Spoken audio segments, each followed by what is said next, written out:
മോഹൻലാൽ ഉൾപ്പെടെയുള്ള വലിയ വലിയ സൂപ്പർ താരങ്ങളുടെ വീട്ടിൽ ആനക്കൊമ്പ് ഇരിക്കുമ്പോഴാണ് വെറും ഒരു പുലിപ്പല്ല് കെട്ടി എന്ന് പറഞ്ഞുകൊണ്ട് വേടനെ 2 ദിവസം ഈ കൊടും ക്രിമിനലിനെ കൊണ്ടുപോകുന്ന പോലെയാണ് അന്വേഷണ ഉദ്യോഗസ്ഥനെ കൊണ്ടുപോകുന്നത്.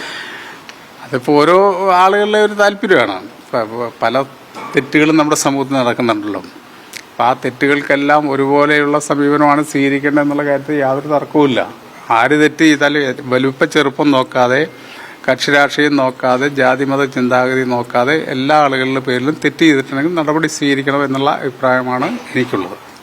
അപ്പോൾ സ്വീകരിക്കുന്നു അതായത് സുരേഷ് ഗോപിക്കും അതോടൊപ്പം തന്നെ മോഹൻലാലിനും ഒക്കെ കിട്ടിയ അവർക്ക് കിട്ടിയ ഒരു എക്സംഷൻ എന്തുകൊണ്ട് അല്ല, ഞാൻ പറഞ്ഞല്ലോ, ഒരു വ്യക്തി എന്നല്ല, ആ തെറ്റ് ചെയ്യുന്ന ആരാണെങ്കിലും അവർക്ക് ജാതിയോ മതമോ രാഷ്ട്രീയമോ അല്ലെങ്കിൽ സാമ്പത്തിക ശേഷിയോ അല്ലെങ്കിൽ കുറവോ എന്ന് നോക്കാതെ തന്നെ ആ തെറ്റുകൾക്കെതിരായിട്ടുള്ള ശക്തമായ നടപടിയാണ് സ്വീകരിക്കേണ്ടത്.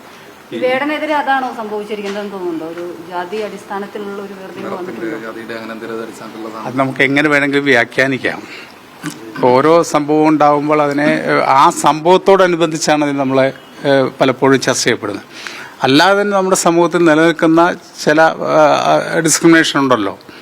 അപ്പോൾ അത് നമ്മൾ പൊതുവായി ചർച്ച ചെയ്ത് പൊതുസമൂഹം ചർച്ച ചെയ്ത് പരിഹരിക്കേണ്ട ഒന്നാണ്. ഏതെങ്കിലും ഒരു ഇഷ്യൂ ഉണ്ടാകുമ്പോൾ മാത്രം അതിൻ്റെ മുകളിൽ കയറി പിടിക്കുക എന്നുള്ള സ്ഥിതി മാറി നമ്മുടെ പൊതുസമൂഹത്തിൽ ഇപ്പോഴും നിലനിൽക്കുന്നതായിട്ടുള്ള പല ചിന്തകളുണ്ട്. ജാതി ചിന്തയുണ്ട്, മതചിന്തയുണ്ട്, മറ്റ് സംഘടിതമായിട്ടുള്ള ചിന്തകളുണ്ട്. അതൊക്കെ നമ്മുടെ സമൂഹത്തെ ദോഷമായിട്ട് ബാധിക്കുന്നുണ്ട് എന്നുള്ളത് ഓരോ ഘട്ടത്തിൽ നമ്മൾ ചർച്ച ചെയ്താൽ പോരാ, അത് നിരന്തരം ചർച്ച ചെയ്യപ്പെടേണ്ട ഒരു പ്രക്രിയയാണ്. നമ്മുടെ സമൂഹത്തിൽ ഇത്തരം കാര്യങ്ങൾ ഇല്ലാതാക്കാൻ വേണ്ടിയുള്ള വലിയ ഇടപെടൽ നടത്തണം. അത് പെട്ടെന്ന് ഒരു ഇഷ്യൂ കൊണ്ട് മാത്രം പരിഹരിക്കപ്പെടില്ല എന്ന് പല അനുഭവങ്ങളും തെളിയിച്ചിട്ടുണ്ട്. നമ്മുടെ ചീഫ് സെക്രട്ടറി അടക്കം പറയേണ്ട ഗതികേടുണ്ടായല്ലോ ഒക്കെ.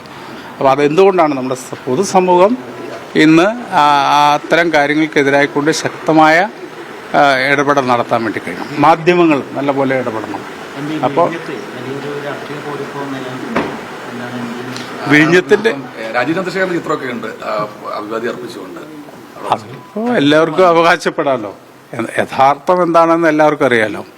ഇടതുപക്ഷം മുന്നണി ഗവൺമെന്റ് 2016 വന്നതിന് ശേഷമാണ് വിഴിഞ്ഞം ആ പദ്ധതി അത് കൂടുതൽ ശക്തമായി മുന്നോട്ട് കൂടി അതിപ്പോൾ പ്രാവർത്തികമാക്കാൻ വേണ്ടി കഴിഞ്ഞു എന്നുള്ളത് ഏറ്റവും അഭിമാനകരമാണ്. കേരളത്തിലെ ഇടതുപക്ഷ ഗവൺമെന്റിന്റെ നേട്ടം മാത്രമല്ല, കേരളത്തിലെ മുഴുവൻ ആളുകളുടെയും നേട്ടമായിട്ട് അതിനെ നമുക്ക് കാണാൻ വേണ്ടി കഴിയും. ഈ കെ ശശീന്ദ്രൻ മിനിസ്റ്റർ പറഞ്ഞ കാര്യം അത് കുറച്ച് ഒരുപക്ഷെ ഒരു പ്രതീക്ഷ നൽകുന്നതാണോ? കാരണം ഇത്തരത്തിൽ ഉദ്യോഗസ്ഥർക്ക് ഏതെങ്കിലും തരത്തിലൊരു പിഴവ് പറ്റിയിട്ടുണ്ടെങ്കിൽ അതും പരിശോധിക്കും. അത് കൃത്യമായിട്ട് പരിശോധിക്കുന്ന അദ്ദേഹം പറഞ്ഞല്ലോ. ഏതെങ്കിലും ഉദ്യോഗസ്ഥലത്തിൽ ഇത്തരം തെറ്റായ തീരുമാനങ്ങളോ നടപടികളോ ഉണ്ടായിട്ടുണ്ടെങ്കിൽ അതുകൂടി പരിശോധിക്കുന്ന അദ്ദേഹം പറഞ്ഞു. വേടൻ ഉയർന്ന രാഷ്ട്രീയത്തോട് ആർക്കെങ്കിലും അസഹിഷ്ണുത തോന്നിയിട്ടാവോ ഇത്തരത്തിൽ ചെയ്തിട്ടുണ്ടാവുമെന്ന് അങ്ങ് കരുതുന്നുണ്ടോ? അതുണ്ടാവുമല്ലോ. ഓരോ ആളുകൾ എടുക്കുന്ന നിലപാടുകളോട് സഹിഷ്ണുതയുണ്ടാവും, അസഹിഷ്ണുതയുണ്ടാവും, രണ്ടും ഉണ്ടാവും. നമ്മളൊരു കാര്യം തീരുമാനിക്കുമ്പോൾ അതിനോട് അനുകൂലമായിട്ടും പ്രതികൂലമായിട്ടും ഉണ്ടാവും. അപ്പോൾ പ്രതികൂലമായി വരുമ്പോൾ നമ്മൾ എന്താണ് നമ്മൾ ചെയ്തത് അല്ലെങ്കിൽ നമ്മൾ പറഞ്ഞത് അല്ലെങ്കിൽ നമ്മൾ പ്രവർത്തിച്ചുകൊണ്ടിരിക്കുന്നത് അതേ സംബന്ധിച്ച് നമ്മൾ റിവ്യൂ ചെയ്യുക. നമ്മുടെ കയ്യിൽ തെറ്റില്ലെങ്കിൽ നമ്മൾ മുന്നോട്ട് പോവുക. ആ ഒരു നിലപാടാണ് നമ്മൾ സ്വീകരിക്കുന്നത്. അല്ല, അത് ഞാൻ പറയുന്നില്ല, അത് മിനിസ്റ്റർ തന്നെ പറഞ്ഞു കഴിഞ്ഞിട്ടുണ്ട്. ഉദ്യോഗസ്ഥർ ചെയ്ത എന്തെങ്കിലും വീഴ്ചകളുണ്ടെങ്കിൽ അത് പരിശോധിക്കുമെന്ന് ഗവൺമെന്റ് തന്നെ പറഞ്ഞിട്ടുണ്ട്. ഗവൺമെന്റ് ഭാഗമായിട്ടുള്ള മന്ത്രി തന്നെ പറഞ്ഞിട്ടുണ്ട്. പരിശോധിക്കട്ടെ. പാട്ടുകൾ കേൾക്കാറുണ്ടോ? പാട്ടൊക്കെ കേട്ടിട്ടുണ്ട്. പാട്ട് കേൾക്കാത്ത മനസ്സല്ലല്ലോ.